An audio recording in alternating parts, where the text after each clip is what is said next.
Hi, I'm Jenelle Riley. I'm an editor at Variety, and welcome to this SAG-AFTRA Foundation business conversation at home with the HBO documentary SHOWBIZ Kids. This film premieres July 14th on HBO, and joining us today, we have filmmaker Alex Winter and Todd Bridges and Mara Wilson, who appear in the documentary. Thanks for being here. Thank you. Thanks for having us. Absolutely. So generally, I always like to start by asking guests how they got their SAG card because this is a SAG Q&A. But I know you all started so young. I'm not sure if you all remember. Todd, should we go in order of of the years that we started? That would be Todd first, I think. Do you remember what year? I think mine was 1975. No, way before that. 1972, I believe. Do you remember what it was for? It was commercial. Oh, commercial. Yeah. Mine was for a Lunchables commercial, but then I don't think that it actually ever aired. So I did a couple other commercials after that. But yeah, I think it was probably for Lunchables. And do you remember how old you were at the time? I was 5, and I think it was 1992 or 1993. Wow. I bet you guys all have better memories than I do. I'm so impressed. I want to start at the beginning with Alex, because I know you began your career as a child actor as well. What interested you in wanting to tell this story, and where did you even begin? Like, what was your entry point? Well, I knew that, I'd always wanted to tell the story of the experience of being a child actor, not just mine, but just my own curiosity about other people's experiences. I'm sure everyone else can speak to this, but when you come up doing it, it feels like a very isolated experience. That's not all negative. It's just the way it is. It's a very particular thing to do. Most of your peer group isn't doing it. So I was always very curious about other people's perspective, but I was curious about that perspective going all the way back to the beginning of the entertainment industry, not just my era or subsequent era. So from the beginning, the concept was to put a small group of people together from across time, different demographics, and hear from them in an intimate way. Luckily, that's what we got to do. HBO was similarly very interested in the same approach, and I got together with Bill Simmons at The Ringer pretty early on, and we put it all together. Did you sort of start with like a wish list of people you wanted to talk to, going all the way back to, you have an actress who was 101 years old, who started as a child. It's incredible that you found her. I didn't have a wish list of actors that I wanted. I just wanted to find people from a broad spectrum of time, but I also wanted to find people who I knew would have kind of an articulate approach to their experiences. And that's really what I was looking for more than anything else. Obviously, there are certain people, just because we have Mara and Todd here, there were certain people who have been more vocal than others. And so I had a grasp of their story, and I found the way they came at their experiences to be very reasoned and really compelling. Mara and Todd were two of the people that I was interested in from the get-go, whose stories I may have known a little bit more than others because they'd both spoken about them publicly before. So Todd and Mara, how did you come to be involved with the documentary? Did Alex reach out to you, and what interested you in participating? Todd, do you want to go first? No, you can go ahead. Okay. Well, I was trying to do some writing on child actors myself. I was thinking about interviewing some people about this, some of the actors that I knew, like Jonathan Lipnicki and Devin Sawa, and people like that, to ask them what their experiences had been like. And when I heard about this, I felt very much like this was something that I didn't think I would have done if it hadn't been Alex at the helm. I felt like since Alex was there and he had been there, this was somebody that I knew that I could trust because he had really been through it. And I feel like a lot of times when I meet other people who were child actors, there's a lot that they understand that other people really just can't, because there was so much that we went through that it's really hard to explain to other people. So I immediately knew that I wanted to get involved with this because, first of all, I do think that there are a lot of misconceptions about child actors. And I think there's a narrative about us, and there's this desire to make us either into objects of pity or objects of derision. And I also knew that this was something where I would be able to speak freely, and I would be able to be honest and possibly even vulnerable in a way that I thought could be a really good thing for me and a good thing to try to help people understand where I was coming from and where so many other people were coming from as well. So yeah, again, I don't know if I would have done it if it had been anybody else making this movie. That's great. Todd, what about for you? For me, I do it just I guess just so people can see that I like people to know it has nothing to do with show business where I've had problems. It had nothing to do with it. Yeah. It just, I think that if I had not gone through all those life issues that were happening to me, you know, I would have never had those other back issues. Those back issues had nothing to do with show business. For me, show business was a great life, and that's not what caused the problems. And I want people to know that it's not. So that's why. I mean, I do think that this is probably a topic people have wanted to cover in the past, but maybe in a more sort of salacious manner, or a manner that's sort of looking to place blame. Alex, what was your approach when you set out to make this film, which seems much more even-handed, like even showing the joys of...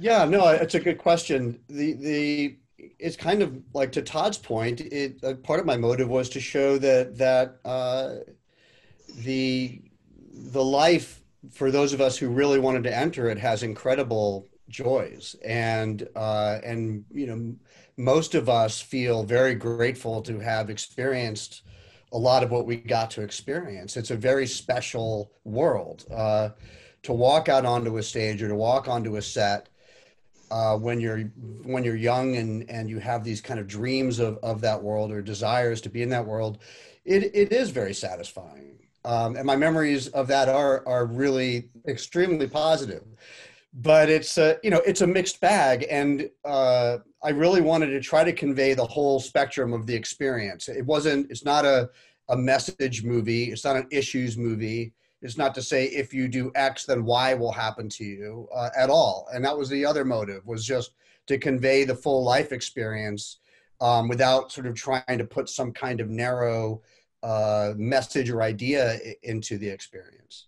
I'm curious, for Todd and Mara, what was the process like for you? Like, did you sit down for one interview? Did it end up, you know, taking course over, you know, maybe several days? And what was it about Alex that made him so easy to open up to? Mine was over with just one day, just like maybe an hour and a half, maybe at the most. It wasn't that long. It's not hard for me to open up to people, so it's pretty easy. Yeah. I just tell people how I feel. I don't care what they think anymore. I'm happy with myself. So it doesn't matter what anybody else thinks. So. Yeah, I mean, I'm pretty open about these things too, but there were definitely things that I've again, it's about how it was approached and how it was talked about and how it was discussed in a way that made me feel like it was being handled sensitively and not in a salacious way. Because I've definitely had people just kind of spring it on me at the last minute and be like, and what about this? What about this, you know, horrific element of your life? Or what about this? And you know, I'm used to them asking by this point, so I'm okay with talking about it, but it still does come across as, you know, at the very least, kind of rude. So, well, exactly. Yeah, exactly. But I'm used to it, though. Yeah, I'm used to it. They're going to bring up my past no matter what I say, so it doesn't matter. Yeah. That's why, you know, it doesn't matter for me. I know it's going to come up there. I know I'm going to see it. So, you know, I know once I watch the final product, I'm going to be a little bit hot, and I already know what's going to come. So yeah. I'm good with that. You have to expect it, I think. You have to expect it. But there's also a difference between like being forced to talk about it and feeling comfortable in a place. And I do remember after the interview was over, I was like, oh, did I give too much away? Did I talk too much? Did I say too much? But when I watched it, I was really happy with the results, I think. There were some elements there where, you know, I watched a couple of interviews back to back, and I'm in there, and I was saying something there that I was admitting to that I haven't admitted to that many people. I think, like, my friends and family know it, but probably not a lot of people in public know it, you know, and it's just about it's just about personal issues that I've had. And it was funny to me because in the interviews before and after me, people were all saying the same thing. They were all saying the same thing. They were all saying that. I think that's what I noticed, is that everyone was saying the same thing I was saying, but just in a different way, which is great, because I thought I was the only one who felt that way. Exactly. And I found out I wasn't, which is great. Yeah, it was a healing experience in that way, you know, it really was. Todd, you mentioned that, sometimes you've seen interviews and you weren't always thrilled with how they turned out, but how did you feel when you saw Showbiz Kids? Like I said, I knew that they would show the past that I was arrested. I knew they would show that. It's just something everybody's going to show. So I was already ready for it. Was I upset? No. How did I feel? I feel it came out great. And what I have learned is it doesn't matter to me anymore what anybody else thinks. What matters is how I feel about myself. That's the only thing that matters. So I don't care what people say anymore. And I struggled with that for a long time, and I always cared about how people felt. And for the last maybe 15 years maybe, I don't care what anybody thinks. It's all about me being happy. And I'm a happy person now. So life is just easy. And like I said, I know that they're going to bring up the arrest in 1982. Ooh, it's like it's any different. And unfortunately, it doesn't matter what I got arrested for. They always saw it on TV. And it's a thing for me inside. It makes you think about the reasoning that things are done. And I understand it. And I'm okay with it because this is the life I chose, and you have to accept what you chose. You can't hide from it. Like I said, I've just learned I haven't been in trouble in years, and that's the great thing. I've learned to stay out of trouble. I got 2 great kids now, and my life is different. It's a different kind of life. I don't care about show business. I don't depend on it anymore. I have an all separate life. But I always come back to it because it's still a fun feeling. Creating something great is always fun. And creating something that you can watch and other people can watch is a wonderful experience to have. I think that movies and television is the way to really create stuff for people to really watch what you vision, what you see. And when they enjoy it, it's even better. And I think the movie really captures that and captures, the love and the desire. And I find it's really interesting, Alex, you also follow 2 young actors who aren't known, who are looking to break into the business, Demi and Mark. How did you find them and what interested you in their stories? I really wanted to try to convey the whole experience. And I had a feeling just in terms of the subjects that we chose, that we were really going to get good, honest, clear interviews. And get a sense of what that life had been like for people who had done it. But I really wanted people to see what it was like on the ground when you're doing it. And I wanted to get it from 2 perspectives, from the perspective of a young actor that was completely green and just fresh off the bus from wherever, wide-eyed and here we go. And from another child that had done a lot of acting professionally. Because those experiences are very different in some ways and very, very similar in others. And so Demi was our kid in New York who had done a lot of Broadway and TV, and her career was already very much off and running. And Mark was our boy in LA who'd come in with his mom from Florida for pilot season, and just here we go. We got no idea. We got no, real bona fides yet. We're not union. How does it all work? But again, I just wanted to cover it in a human way. I covered some other kids as well, not all of whom made it in. There's a shot in the film during the Broadway sequence of a couple of kids signing autographs outside the stage door. And one of them is a boy named Cooper, who's an extraordinary young actor, who's one of the actors that I worked with who didn't end up making it into the final product. But that moment of filming him signing autographs, it was really hard for me to shoot that without bursting into tears, because that was literally my childhood. And I looked exactly like him. And the theater world looks exactly the same. And the autographs process is exactly the same outside the stage door. And it was such a completely unforeseen moment of catharsis for me. I literally had a flashback to 40 some odd years before, and all of the experiences of being in that position. So to Mara's point, I also had a very moving experience making the film that I completely did not expect. I don't feel in doc making, I don't feel detached and kind of above the subjects ever. I always feel like I'm kind of down in the trenches with them. But in this particular case, I've done so much work on my experiences at this point in my life. I didn't really think there was much left that I hadn't dealt with. And it was just a very lovely, cathartic experience. Like Todd said, I heard people saying my story, you know, so his experiences or my experiences or her experiences. We've all had the same, essentially same experience. It's interesting because the film feels very personal to you, but at the same time, you don't necessarily participate in it. You don't tell your story. We don't, you don't talk about your past. Was that a choice you made early on, or was that something as you realized other people were sort of telling your story? It was both. I knew early on that I was either going to make a doc about myself, which is a doc about myself, or I was not going to be in it, from the simple standpoint that if I was really going to let this ensemble speak, I couldn't slip myself in there slyly and be like, oh, hey, you know, make room for me, you know, because as a doc filmmaker, it'll stop the movie in its tracks, and the movie will become about me, and the audience goes, oh, now the director's going to tell his story. And that is just conceptually not what I had in mind. I really feel a kinship with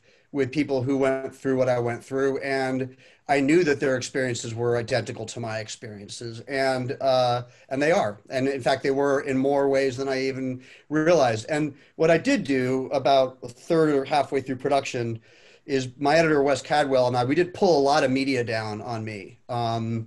And we played with it. We played with just kind of throwing me in there. I did some VO responses to some of the other interviews, and it really did not work. It really was like a needle scratch it disrupted the whole flow of the movie. So we backed out of that.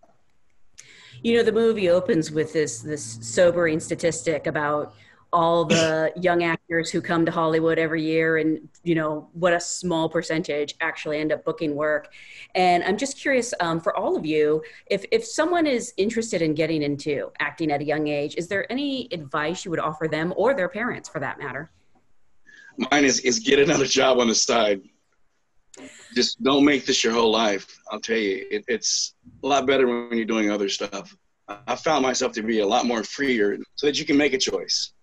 When it's your whole life and you don't make any of the choices, I think that's where you can mess yourself up. When you make a choice to do other stuff, it seems to be much better for you, mentally and healthier for you.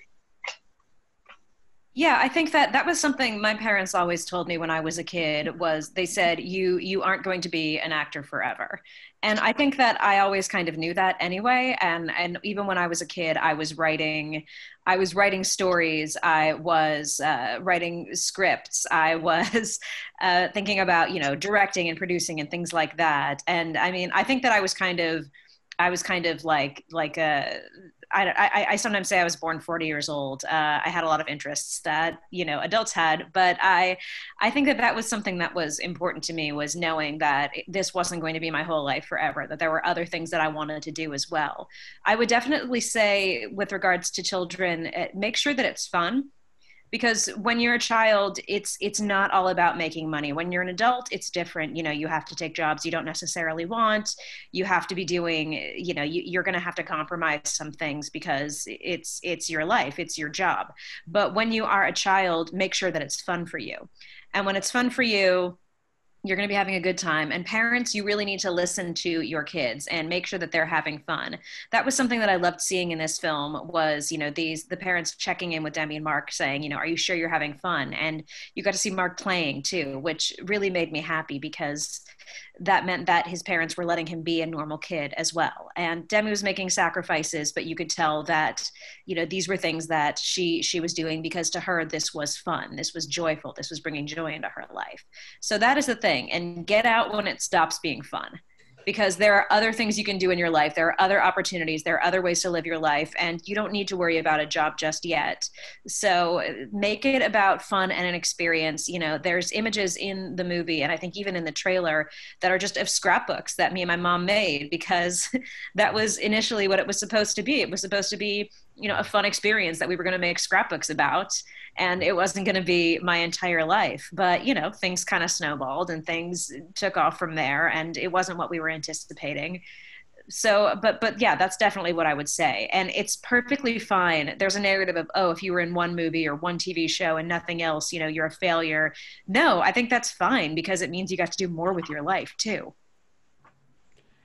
Yeah, I mean, I agree with all of that. And, you know, I think the I've done a lot of work with kids and child actors and as a director, and they ask me, the moms and dads always ask me for advice, and I don't feel particularly well suited to give it, and other than I do try to convey you know, that there is consequence. And I don't mean that in some kind of build, has to develop, and development is very fragile, and it requires a certain amount of organic time in order to function properly. And just know that if a kid is in an adultified world day in, day out, day after day after day after day after day, without any sort of alternative to that, you are tampering with their development, and they may go through that fine and they may not. And frankly, you as a parent may go through that fine and you may not. You may end up having problems because of it. The kid may sail through clean and you may completely melt down, which is what a lot of parents don't see coming, because the narrative is so cliche, like, oh, kid is a disaster, mother is psycho, which is, of course, a ridiculous cliche that almost is never the case.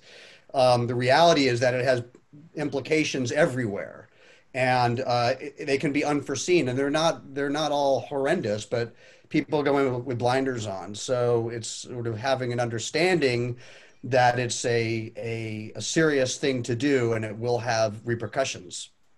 I've seen it so many different ways, where it's the parents go crazy or the kid goes nuts. And I'll never forget, there's this one kid, which I won't mention any names. And I told this kid, I go, hey man, you gotta really cool out. And he goes, oh, I'll be fine. It's not gonna happen to me like it happened to you. I go, dude, it's not gonna be around forever. I'm telling you, bro. It's like, oh, I'll be fine. You'll see. I will. I'm like, all right. And sure enough, I haven't seen the kid since I talked to him. I warned him it was gonna happen.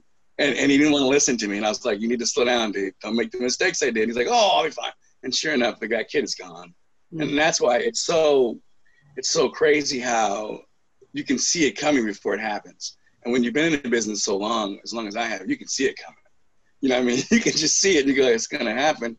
And I hope he's ready to handle it. With me, I'm just like, it's interesting because every time I quit, like, how you say, oh, I'm done with this business, I'm going to do something else. And I go do something else. Then it freaking calls me back in like, oh, God, I'm not going to do it. And then you see what they're offering you, you're like, oh, God, okay, maybe one day I'll be fine. How am I going to do it, And then you're back in it and you're like, God, what am I doing? Like, I told myself I wouldn't get back involved so much. It's like recently again, I was quitting again. I was like, I'm done. I'm over. And I just sold a 3-script deal. I'm like, what the hell? Why did I sell that? And I'm like, oh, I guess because it's pretty decent, I guess. Because I read it and I'm like, oh, it's not that. And then everyone's ready to go, this is amazing script. These are amazing. I'm like, I'm like, why did I? And I'm thinking, why did I do that?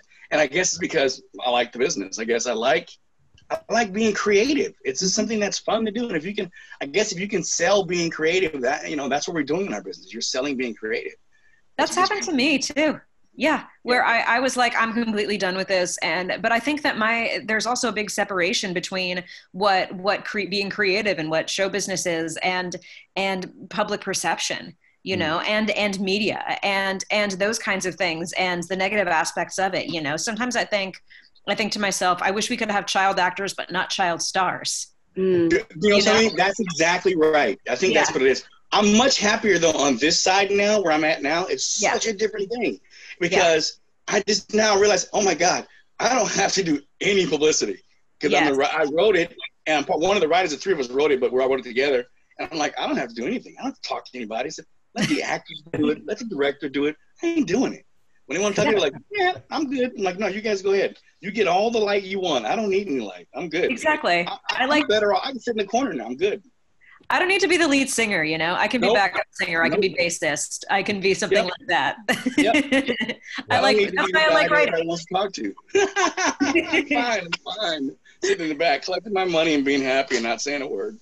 Yeah, the light is a good metaphor. I mean, it's a literal metaphor. I stopped acting consciously at about 26 years old, and I'd had the light on me for too long. I mean, that was sort of how I felt, and I was not I was not in a terrible place, but I was not particularly happy. To Mara's point, I was not really enjoying myself anymore. I felt kind of trapped in it. And I'd been in it too long without any breaks, and I had a light on me for too long, and I just turned the light off. It was as simple as that. I just called my acting agent, and I was like, "I'm leaving the agency." And they're like, "Are you out of your mind?" I was like, "I'm leaving the agency. I'll see you when I see you. Thank you very much." And I did. I left LA. I moved to New York and started a company in London shooting commercials, and just got out for a while. And it was a very healthy thing to do. I was really happy. But I was also grateful that I had the presence of mind And to what ended stop. up bringing you back? Was it something you were dying to do, or I mean, just enough time. I think that I kind of started to, like, like Todd said, I had another job. I have another job. I have my production work that I love dearly, and so I just started to approach it like play, like I had the first time. So about 10 years ago, I started training again. There were acting coaches that I'd always wanted to work with that I'd never been able to. And I had a job, and I started training with really great acting trainers in New York and LA. And this is a decade. This is long before I was going to step in front of a camera again. And it wasn't I had no end in mind. I had no intention of like then coming back. I really had none. I had no agent. I wasn't trying to get an agent. I just missed the performance and working scenes. And so I just started doing that. I mean, the fact that we got Bill and Ted made again was really not happenstantial, but even up until a year and a half, 2 years ago, we didn't know if it was going to happen at all. So it was certainly not by any means a fait accompli. I I really felt you guys would do that again. I'm one of the people that we all believe? I'm always looking for the remakes of something or moving on with the second story of it, because I think that's what sells. You can make new stuff all you want, but what sells more is what people have already what they're used to. They want to see something. God's ears, my friend. Huh? From your mouth to God's ears, that it's I'm going to go see it. I'll tell you that already. I'm going to go see it when we can go. I'm going to see it because that's just how I am. I'm a fan of the first one. I'll see the second one. Okay. Just off gate. And if it's no good, I'll call you and tell you. No, I'm kidding. I can take it. I've got thick skin. I was a child actor. Exactly. There have been times in my life that I think I've been bitter for a long time. I think that I was really bitter about a lot of things, and I think that I'm kind of, and I don't know if it's just like moving into my 30s or what, as I get a little bit older, I feel a little bit happier with myself and happier with my life. And I used to be like, why is everybody so nostalgic? And now I'm like, well, nostalgia helps pay my bills, Yeah, it does. It does. Absolutely. I am personally waiting for you to make a follow-up film to Free, because that's one of my favorite movies of all time. Yeah, that'll never happen, but yeah, thanks. I still have dolls from it somewhere. That's great. Packed away, We had a lot of fun. I worked at a video store all through college, and I would always recommend that when people were looking for feet, and they would just come back and be like, what is this movie? Well, I want to remind everyone the documentary airs on HBO on July 14th. I want to thank you guys for joining us so much, and thank you for really a beautiful film. Thank you, and thanks to Mara and Todd. They're so great. So thank you. Thank you.